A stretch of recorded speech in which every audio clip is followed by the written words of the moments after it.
¿Por qué hablamos tanto del cerebro? Desde el método Aztlán, la psicoterapia de Carl Gustav Jung y el cuarto camino de George Ivanovich Gurdjieff. Hoy día, y ya hace muchas décadas, se comenzó a dar una importancia especial al cerebro en la psicología mundial, no solamente en el campo de las ciencias, en el campo de la medicina, las neurociencias luego, sino también en el interés colectivo por qué sucede con nuestro cerebro.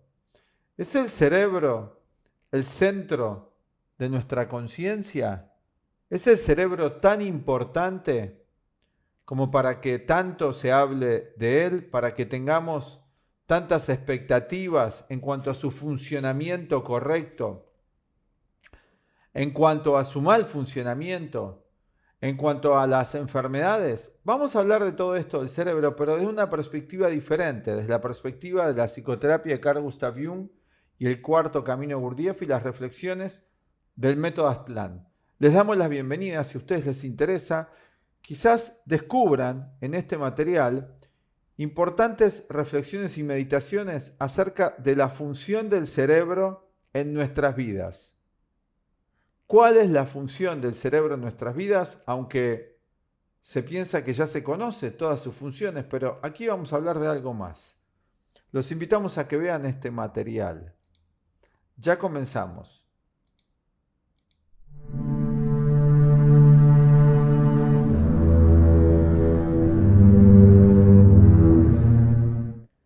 Bienvenidos.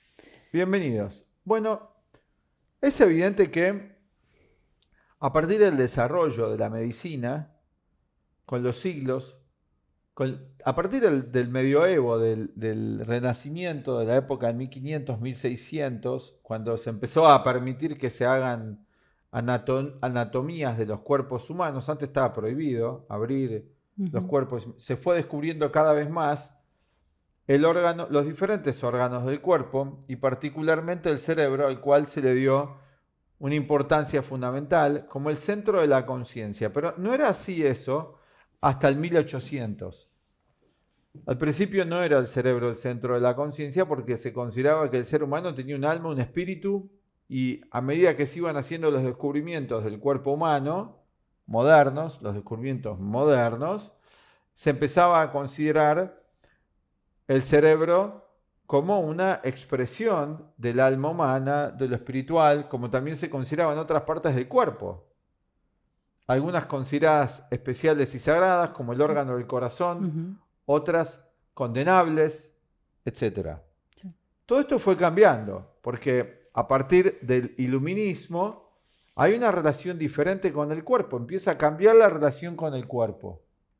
Mientras que antes lo más importante era el alma y el espíritu, pasa a partir del 1800, vamos a poner como una fecha de ruptura la Revolución Norteamericana y Francesa, como dos hitos, digamos, externos, sociológicos, políticos, que van a producir un cambio de la mentalidad colectiva, donde deja de existir el alma, el espíritu, o es cuestionada la existencia del alma o el espíritu. Muchas ideologías lo plantean como una superstición antigua y empieza la época después del iluminismo, el positivismo. Todo lo real es físico, es material. La materia lo dirige todo. Por lo tanto, a partir de allí, las investigaciones que se van a hacer, neurológicas, médicas, van a partir de la base de que ya no hay alma. Algunos que sostienen las creencias, que se dedican a esa ciencia, sí sostienen que sí, pero va a transformarse en el paradigma dominante de que hay solamente lo físico y lo psicológico, lo espiritual, es un epifenómeno de eso. Por lo tanto, ya deja de ser una inquietud para la humanidad el tema del pecado, el tema de qué va a pasar con mi alma después de la muerte, va a ser condenada, va a ir al cielo o al infierno, o en otras religiones va a ir a un paraíso o va a ir a la reencarnación. En Oriente era más esa la idea predominante, y empieza a cobrar fuerza la idea de que esas cuestiones ya no tienen ninguna importancia y relevancia porque no son científicas. Lo importante es la salud de nuestro cuerpo y particularmente el cerebro, que se lo asocia con ¿qué? Con la mente, como que el cerebro fuese la mente. Y en esta relación que se genera, se empieza a hablar del cerebro incluso como algo separado de la totalidad de la persona, ¿no? Porque el cerebro se convierte en este centro de comando que regula todas las funciones físicas del individuo, que en la práctica de la medicina sí se observa que es así, pero empieza a cobrar también como una especie de entidad separada de la persona, al punto que hoy se escucha decir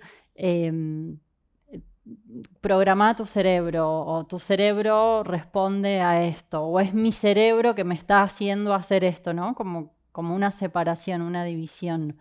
En esto vemos como un intento de descubrir algo más que dirige nuestra vida. Y en principio lo primero que se encuentra dentro del conocimiento al que va llegando el materialismo con los siglos es que lo que dirige todo es el cerebro. A nivel físico sí se puede estudiar que es así, pero ahora vamos a ver un poco más, o si hay algo que a su vez dirija a este supuesto director. Bueno, también hay la proyección, por ejemplo, del miedo que hay, sobre todo en la etapa de la vejez, a que deje de funcionar adecuadamente nuestro cerebro. Hay enfermedades inclusive que están relacionadas con esto, eh, donde el temor de las personas es a que mi cerebro deje de funcionar, de que el órgano del cerebro deje de funcionar y ahí está puesta toda la energía. ¿Estamos diciendo que eso está mal? ¿Estamos diciendo que el cerebro no cumple una función importante? No, para nada. Cumple una función relativa. La cuestión es que se han transformado las nociones puramente físicas, fisicalistas o materialistas en una nueva religión. Vos lo decías muy bien, el cerebro pareciera ser Dios y esto se hace con todo y pareciera ser que es como la inteligencia artificial, un gran computador, ¿no es cierto? Sí. Que si se avería como el gran computador que rige la inteligencia artificial, toda la computación, se avería, ya no existe más nada. Es cierto, ¿y cuál es la función del cuerpo, del cerebro en particular? Pero además también se ha puesto un énfasis, que esto también merece un análisis, una reflexión, ¿por qué se habla tanto del cerebro? Y se habla del cerebro asociado a la inteligencia, se habla del cerebro asociado a la evolución, por eso se dice en el neocórtex, está acá, en el sistema, acá en el cerebelo, etcétera, se van situando diferentes capacidades, el hemisferio izquierdo, el hemisferio derecho. Todo esto seguramente tiene un fundamento en parte, pero se habla mucho del cerebro. Pero no se habla igualmente del corazón en cuanto a la inteligencia, por ejemplo. Cuando se habla del corazón, no se habla de la inteligencia que también puede estar en el corazón, no solamente en el cerebro. Inclusive también no se habla de que la inteligencia puede estar en las manos. Esto se diría descabellado, va a decir, pero ¿cómo? ¿Qué está diciendo? Es anticientífico si la inteligencia viene toda del cerebro. Claro. Sin embargo, la física cuántica, que es la base de la medicina, la física es la base de la medicina porque estamos hablando de que todo en el cuerpo está construido por átomos.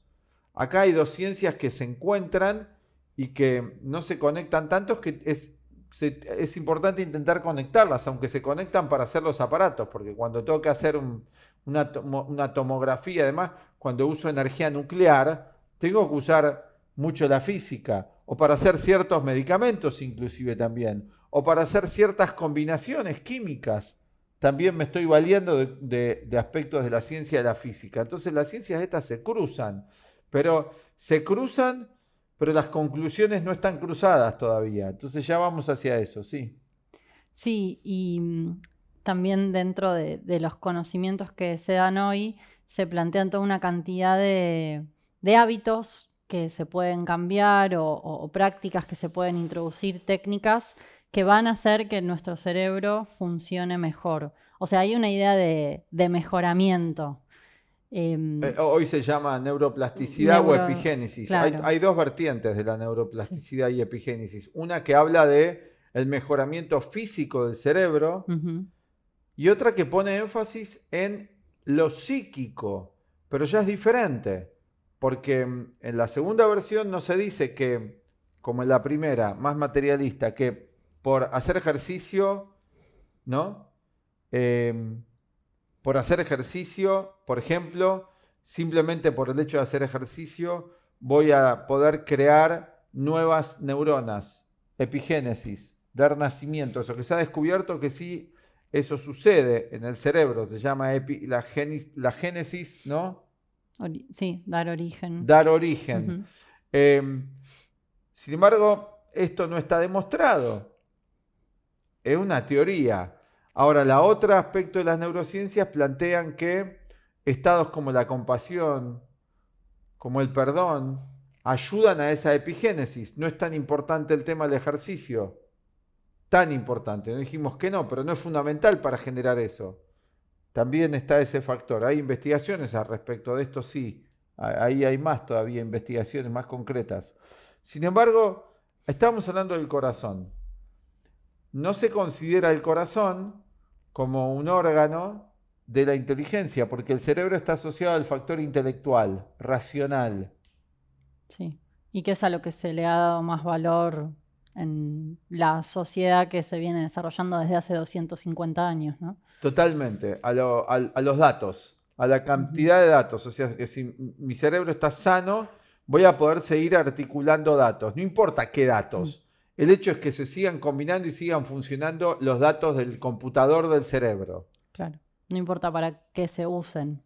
No importa para qué se usen esos datos, no importa para qué se use el cerebro.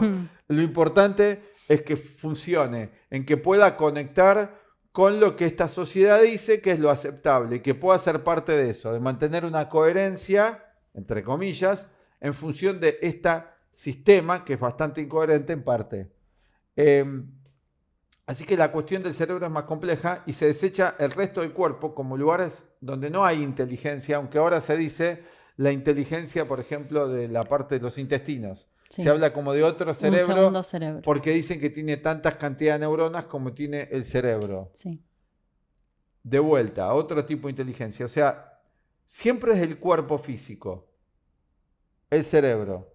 Pero la cuestión, vamos a hacer una analogía, vamos a analizar para volver al cerebro y poder ver esto desde otro ángulo, hacia donde nosotros estamos apuntando de este énfasis excesivo en lo que consideramos que es lo secundario, no que no tenga importancia. Hablamos de la salud del cerebro, pero se nos escapa otro aspecto de la cuestión y que nos interesaría hoy incluir aquí. Y que pensamos que puede hacer que nuestro cerebro funcione mucho mejor, realmente, como están planteando algunos neurocientíficos, que incluye una idea más trascendente, más metafísica del ser humano, no física, no el cerebro como causa. Acá estamos viendo el cerebro como causa. Por eso hay tantos miedos, expectativas en relación al cerebro. Por eso se dice que usamos un 10% del cerebro, pero no se dice eso de la mente, porque la mente es el cerebro. Entonces, se ha hecho también una religión de esto, ¿no? Sí. Una religión del cuerpo, donde es lo que se adora. Vamos a ver una imagen, acá podemos poner una placa. En esta concepción tan física del ser humano, ¿qué diferencia habría entonces con una placa madre de computadora o un conjunto de circuitos? Ninguna.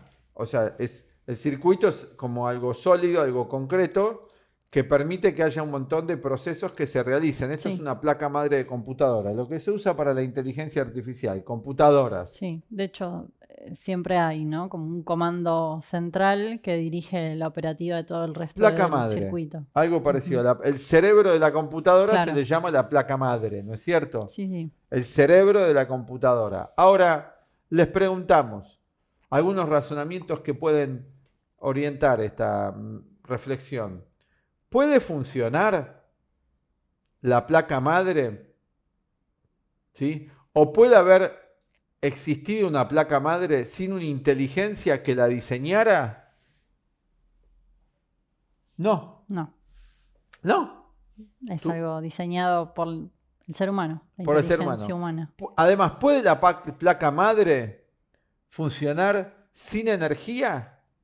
No, el aparato, sea cual sea, lo tenemos que enchufar a la corriente eléctrica. A la corriente eléctrica o ponerle baterías, Baterías. algo que le dé energía, ¿no es Sí. cierto?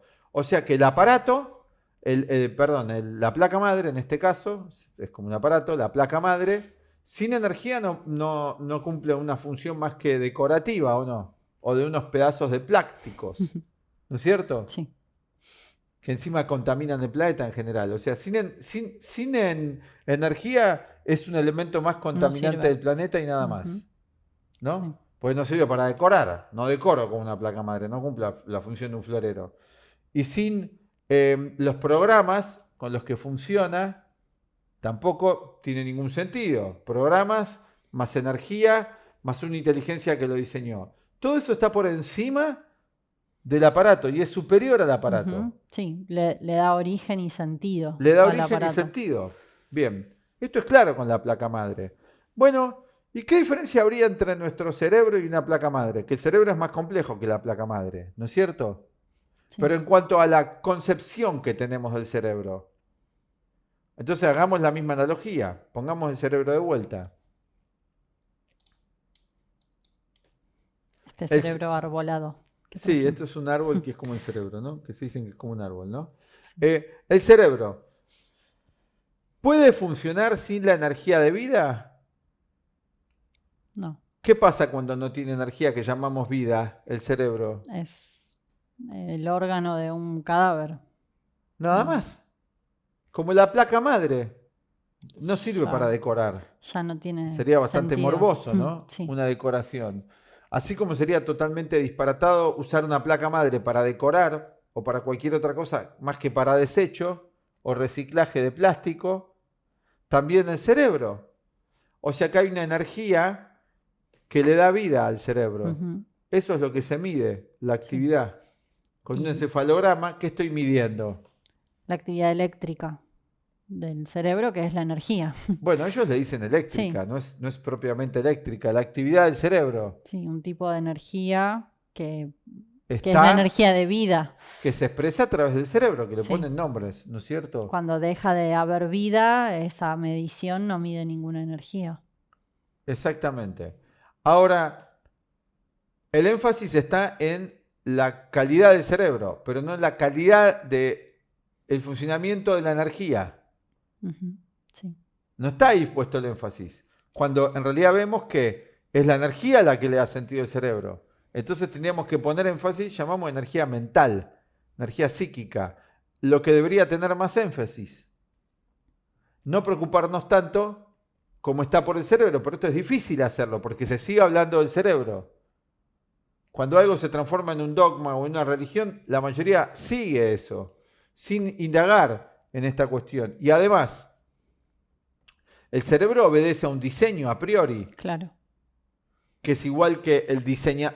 Hay un matemático que diseñó la computadora, un físico matemático, Sí. que diseñó el motherboard. Bueno, ¿cuál es el diseñador del cerebro? Algún tipo de inteligencia Una que inteligencia. está por encima del ser humano, porque diseña al ser humano con toda su Está por encima complejidad. del cerebro. Un momento, no Ujú. digamos el ser humano por ahora. Está por encima del cerebro. Estamos hablando del cerebro. Porque el ser humano ya engloba mucho. Hay una inteligencia que está por encima del cerebro, que diseña ese aparato que llamamos cerebro, diseña ese aparato que llamamos corazón, diseña ese aparato que se llama hígado, diseña ese aparato que se llama cuerpo. Cambia toda la perspectiva si vamos viendo eso, porque ahí no solamente agregaría un problema, diría, bueno, en realidad lo más importante voy a ver es ir a las causas de cualquier cosa. ¿Cómo está la energía funcionando ahí? La energía es la mente. Ujú. Sí.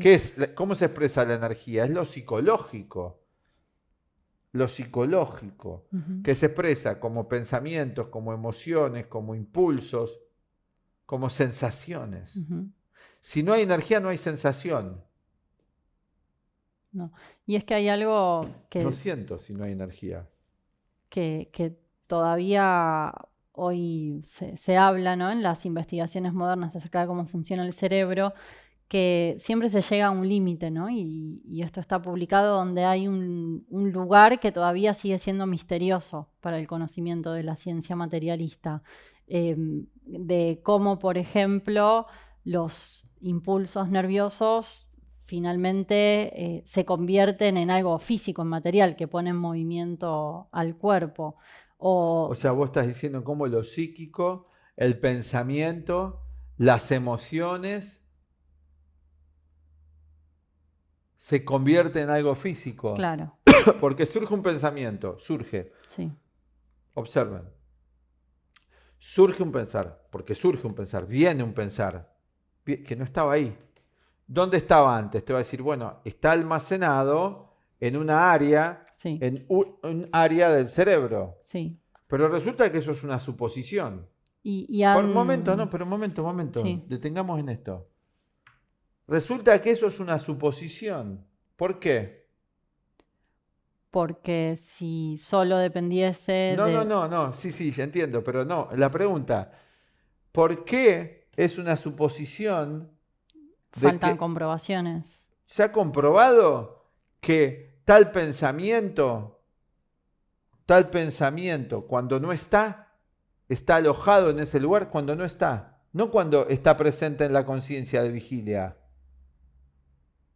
No se encuentran los pensamientos que todavía no son conscientes en el cerebro, no los encuentran. Tampoco las emociones. Con los aparatos detectan alguna actividad, pero no los encuentran. Aparte detectan actividad. Y cuando hay un proceso de sinapsis, no se tocan. Es como un arco voltaico. Así que hay muchos misterios en cuanto a la relación que hay de la energía de vida y la energía psíquica con el cerebro. Hay más supuestos que nada. Sí. Hay partes del cerebro que no se sabe con totalidad para qué son, para qué funcionan. Eso es un factor, pero además lo más importante, consideramos que es el hecho de que no se ha descubierto que el pensamiento y las emociones sean lo físico. No hay una demostración de eso. Si no, podríamos mostrarle un pensamiento a una persona. ¿Cómo es que del mundo del pensamiento, del mundo emocional, desciende a la dimensión física? Bien, si vemos estos hechos, nos plantea que hay un cuerpo por un lado, hay un cerebro, hay órganos, pero por otro lado hay una energía de vida. Y que el énfasis está puesto en que los órganos estén saludables. Cuando además eso es limitado, porque hay un momento donde los órganos se van a gastar por el uso. Pero eso implica que también se gasta la mente, las emociones, el pensamiento. ¿Está el ser humano a tal punto atado a solamente el cuerpo? ¿Tiene que su miedo ser el deterioro del cerebro? O quizás, como siente miedo a eso, miedo, preocupación, ¿sí? Podría también preocuparse en principio o tener miedo de que sea su mente la que le falle, claro. Pero va a pensar que es el cerebro el que le falla, no los pensamientos, porque sigue pensando que pensamiento es producido por el cerebro, o sea que hay un cerebro que está produciendo pensamientos. Es muy fuerte el dogma de esto. Nos siguen. Vamos a otro ejemplo, con el arte. Trajimos un tercer ejemplo. Sí. Donde si, por ejemplo, vemos una obra de arte y nos maravillamos, ¿no? Esta obra de arte es La Última Cena. A ver si nos podemos poner en pequeño para verla. De Salvador Dalí. Es La Última Cena de Dalí. Sí. ¿No? A ver si la podemos poner acá en pantalla para verla bien. Sí, anda comentando. Y que lo que sucede, bueno, nos maravillamos frente a la obra, capta nuestra atención. Hay algo luminoso, ¿no? Como se dice en la filosofía, tiene un brillo, genera una atracción. O una Ahora, música o sí, lo que lo que sea. Si sea. Bueno, pusimos esta. estamos hablando del cerebro, para algunos pasa eso con el cerebro, ¿no? Se vuelve como este aspecto muy atrayente, cómo funciona, qué más queda por descubrir, ¿no? Captan la atención. Ahora, esa obra de arte existe porque alguien la produjo. O sea, siempre no existe en sí misma porque sí, no se genera espontáneamente, ¿no? Sino que No se genera sola. eso, El hay algo cerebro por no se detrás. genera solo. Entonces, al maravillarnos de la obra de arte, indirectamente nos estamos maravillando de que, de la capacidad del artista. Bueno, reconocemos eso, pero al maravillarnos del cerebro, ¿vos estás diciendo que no nos maravillamos? Muchos sí, hoy se maravillan y No, no, no, por no, eso no, se vuelve no. foco de interés. No, siguiendo lo que vos decías, porque dijiste que del arte nos maravillamos Sí, del artista, pero del cerebro no hacemos lo mismo. no hay artista No ahí. hay Es como artista. una obra de arte que se generó así sola, a sí Eso, misma. que se generó biológicamente. Ujú. Sí, o por azar. Mm. Pero entonces, pero también podríamos decir que la obra de arte fue creada por un cerebro, Mm. por el cerebro del artista. Así que lo podemos dejar ahí. ¿Qué cerebro que tiene? Claro, Entonces, ¿qué se hace? Se estudia el cerebro de los artistas o de los genios. sí. Y resulta que no es diferente que el de que no es genio. Ujú. Tiene un cuerpo, tiene un cerebro, tenían órganos, hígados, páncreas, todo, pero no estaba lo especial en el cuerpo. No estaba lo especial en el cuerpo, estaba en la energía. Y cuando la energía se retira, ese cuerpo es como cualquier otro cuerpo, nada. Solamente, o sea, una forma física. Ujú. De vuelta, el materialismo es muy grande y estamos muy acostumbrados a pensar todo en términos físicos. Y cuando pensamos todo en términos físicos, el miedo se incrementa. Hay mucho, mucho miedo, mucho temor. Aumentan los miedos, porque entonces solamente somos lo físico. Por lo tanto, si algo se daña en lo físico, ya está, no hay más vida nuestra. Eso no quiere decir que no sea doloroso, que no cause dolor, obviamente, pero yendo más allá de eso, hay algo más en nosotros. ¿Por qué hablamos tanto del cerebro? Mm. Hablamos tanto del cerebro porque esta es la época, estamos en la etapa final del materialismo. Pero también se empezó a hablar bastante de la mente y la conciencia, todavía demasiado pegada a las nociones materialistas del cerebro o a nociones antiguas, anticuadas, que ya no describen adecuadamente de las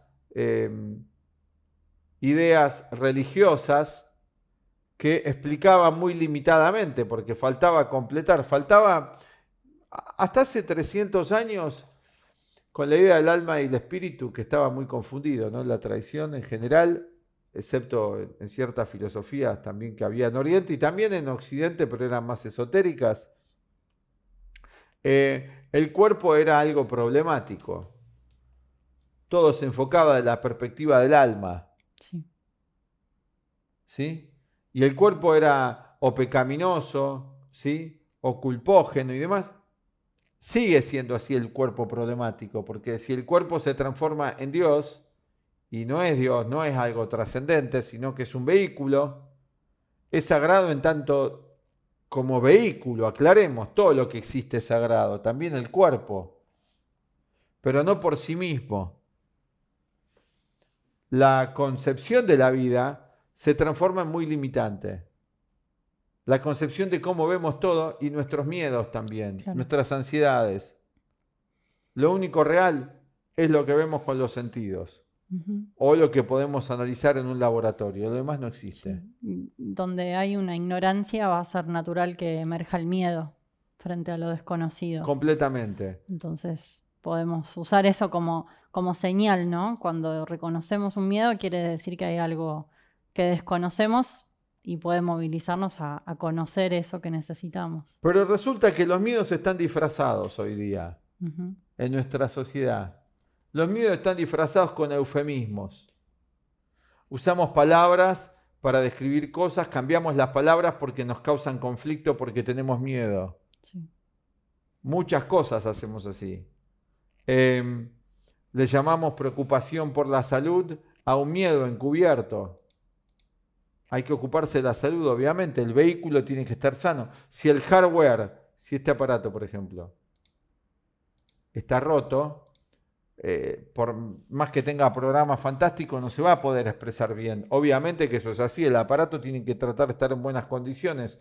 Pero si el aparato está en buenas condiciones y no hay programas, no hay energía, el aparato no es nada.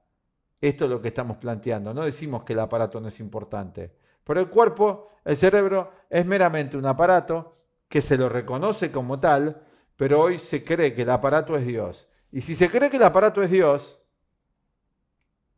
también vamos a creer que la acumulación de información, un aparato de esto que acumula tanta información, es lo más importante. Y no lo que los humanos hagamos con esa información.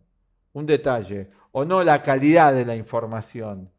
Otro detalle. Todo esto lo meditamos juntos, lo enseñamos técnicas justamente para ir a una conciencia que está más allá, para que el alumno pueda comprobar que él es más que un mero aparato.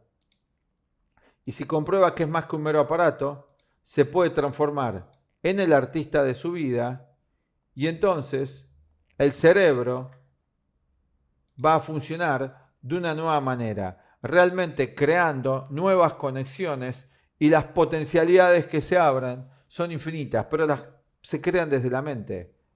El cerebro no lo crea. Eso nos da otra libertad. Bueno, queda mucho por decir, para eso los invitamos a estudiar al curso que enseñamos de la psicoterapia de Carl Gustav Jung, el cuarto camino de Gurdjieff, todas las técnicas y herramientas del sistema que nuestro director y maestro compilara en lo que llamara el método Aztlán. Nos vamos despidiendo, como siempre.